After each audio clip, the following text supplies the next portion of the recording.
with you. Hey, glad you came back. So, I'm making some steak today. So, the marinade I'm using is an awesome marinade that I put together, right? It's probably one of the best marinades that you could probably put on a steak, okay?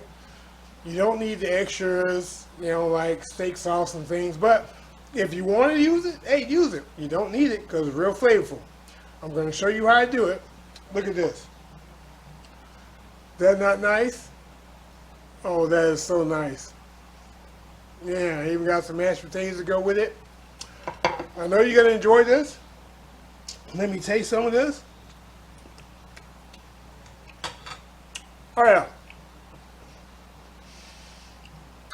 You taste it all. Because most of the ingredients I use in this are the same ingredients you might find in a good steak sauce. Okay? That's why you don't need the sauce. Watch what I do. Hey, this is Shrashira.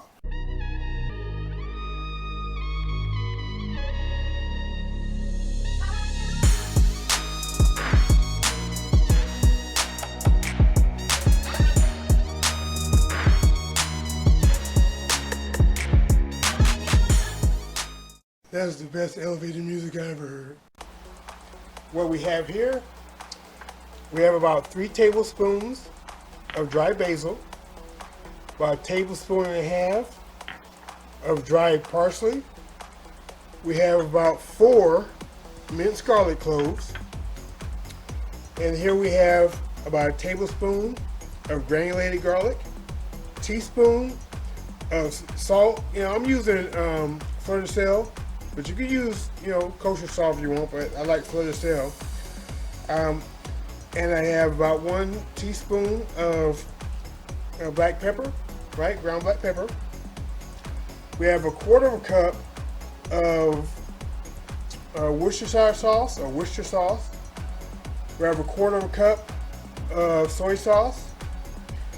And we have a 1/4 cup that I'm going to raise to a 1/2 cup of canola oil. You can use olive oil or vegetable oil. And they have a 1/3 cup of lemon juice. Now, the lemon juice we're going to be using later. And then here, I have about 2.5 pounds of steak. You know, you can use any steak you want. I'm just using a London broil, or what's labeled as London broil. So let's get this all put together. Now in this bowl, we're going to add our canola oil, or whatever oil you pick. And again, I said I increased this to a 1/2 cup. Okay. Add our Worcester sauce in.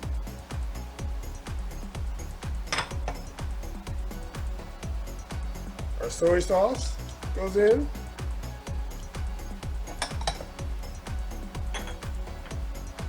Pepper.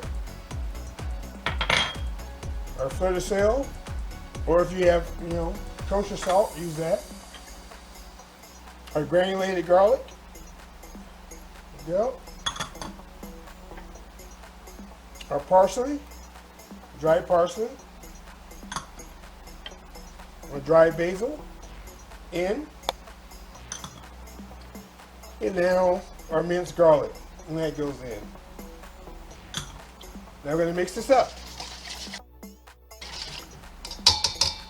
Alright, now let's start working on the meat. Alright, so let's get this trimmed up. You know the peanut gallery, I got to get all the fat off. Alright. Or they won't eat it. They won't even look at it. So I got to take this off. Take the hard fats off. The sinew, if there's some, get rid of that. And just trim it up a bit. See like this little triangle piece here? They won't eat it. If they see that, they'll just throw the whole plate away.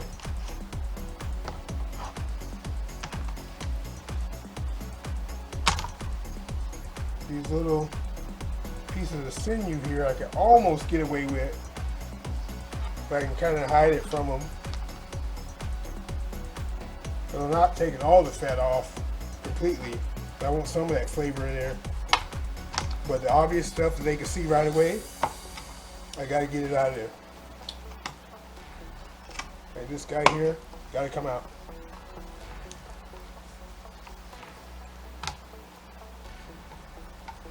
Yep, gotta come out. There we go. And this right here is good enough for the peanut gallery. Okay, now what I'm gonna do is I'm gonna put a meat tenderizer on it. Got this meat tenderizer. You guys have seen it before. And it's gonna puncture it to help the marinade get through it.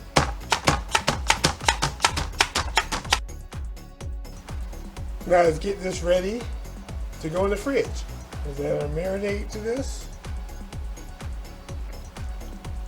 Yeah, I'm using the spatula here.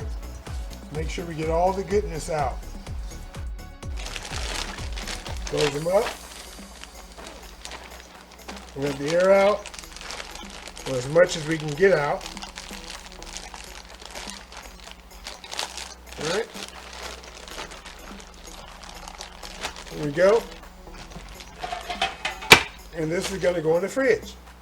Now let me holler at you for a bit. So a couple of things. Now, first off, you notice I did not add the lemon juice to this. Okay. The reason I didn't do it right now is because the way the marinade is sitting right now, you can let this marinate for up to 24 hours. Okay. It's just going to, the flavor's just going to build and build. But the thing is, if you add that acid from that lemon juice, it's going to start cooking the meat. So what you want to do is you want to wait until you're within about 8 hours of cooking it. Then you can add the lemon juice. Okay? So when I'm within that 8-hour range that I know I'm going to be cooking it, then I'm going to add the lemon juice. Okay? That way you can get the flavor and it's not cooking the meat. Now also, you might have noticed I didn't add any onion to this. Okay? No onion powder, no granulated onion, no fresh onion, none of that. No onion salt, none of that. Okay? Because it's so good it doesn't need it. Now, if you're going to have a steak, a lot of people, they will saute some onions, right? Onions and mushrooms. So no worries if it's not in the marinade, because it's probably going to be a condiment or side portion to go with this. So there's no worries there. But that's why I didn't add it, because it really doesn't need the onion. Every time you have steak, you really don't need onion. And if you follow this recipe, it'll prove it to you. Okay? So, like I said, I put this in the refrigerator. It can go up to 24 hours. Now, I'm not going to do it for 24 hours, but as I'm recording this, you know, it's real early in the morning. So we're looking at what, about 5:30 or so ish. And I'm probably going to be cooking this in probably about 12, 14 hours from now. So after I, get up, then I'll add the lemon juice to it, mix it up, and we'll keep it moving. Now, as this is marinated, every hour and a half to every 2 hours, you want to kind of agitate it, massage it a bit, flip it over, and put it back in the fridge. All right, so I'll see you when it's time to add the lemon juice. So you guys see my videos, I talk about Fleur de sel. Now, Fleur de sel is a French salt, right? It's they get it from like evaporated salt ponds. It's a finishing salt, right? And the grains, I guess I could say, or the flakes of it, right? They're quite large, okay? And what happens is they will stick to your tongue, right? They don't really dissolve as fast, so it'll stick to your tongue, so it enhances the flavor of what you're eating. That's why I use it. That's a little fun fact for you, just in case. Okay, so it's been about 5 hours, okay? Now we're gonna add our lemon juice to the marinade, because I will be cooking this within the next 8 hours. And then we're gonna add this lemon juice, We put it back in the fridge till it's time to cook. There we go. Add the lemon juice.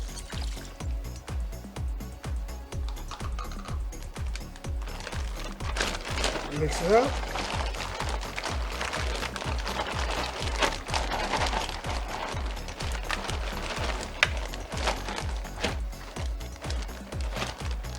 Air out. Go. Now back in the fridge it goes. Alright, so the steak is finished marinating and we're doing London broil. Now London broil, as I said before, it's not a cut of meat. Okay? London broil refers to the technique in which you cook it. So you can use any cut of meat really. But London broil is the technique of cooking it under a broiler. And that's what we're gonna do. We're gonna broil it for about 6, maybe 7 minutes per side. And then we're gonna take it out and let it rest for about 10 minutes. The oven is heating up right now. Set the broil, we're gonna give it about 10 minutes. And then we're gonna add our steak to it. Now, I have my steak, I'm gonna show you here in a minute.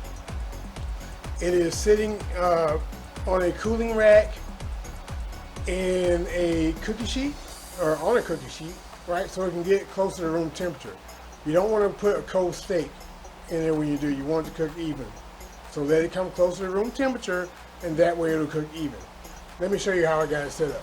So as you can see, it's on the cookie sheet, on a cooling rack, sitting here getting room temperature. You know, you want to let it sit for at least 15-20 minutes, right, before you start cooking it, okay? And then we're going to put it in the oven on the broil. Now, the temperature that we're looking for is roughly about 140 to 145, okay? And then we'll take it out, all right? It's going in 7 minutes, and you see I have it about 6 inches or so from the broiler. That's what you want, 6 to 8 inches, okay? All right, 7 minutes up. Time to flip this guy. And be careful, this is hot. You don't want to burn yourself. Oh, there you go. Let's flip. Right back in there. Another 7 minutes, and then we'll see what we're working with. All right, so 7 minutes are up. Let's check the temp on this guy. See where we're looking at.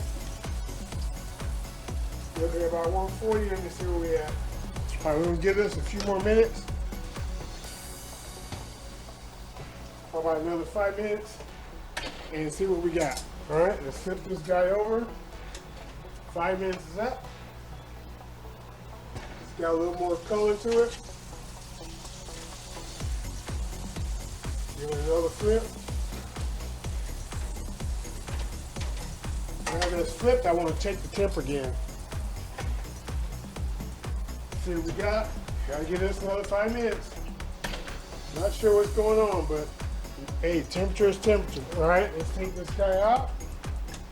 Get him out. Careful, it's hot. And we're gonna let this rest. All right, put some foil over it.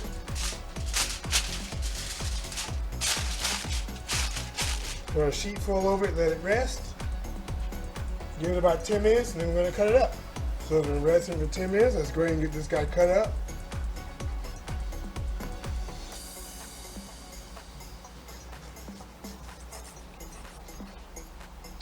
You know the peanut gallery likes theirs on the well done side, so not much I can do there. Cut it against the grain.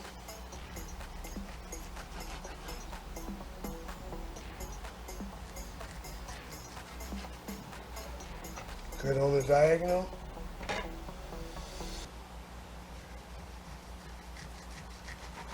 Smells delicious. So then you turn this around so you can see. A little bit of pink left in there, but you know they're not going to like that, but it is what it is. They're going to have to accept it.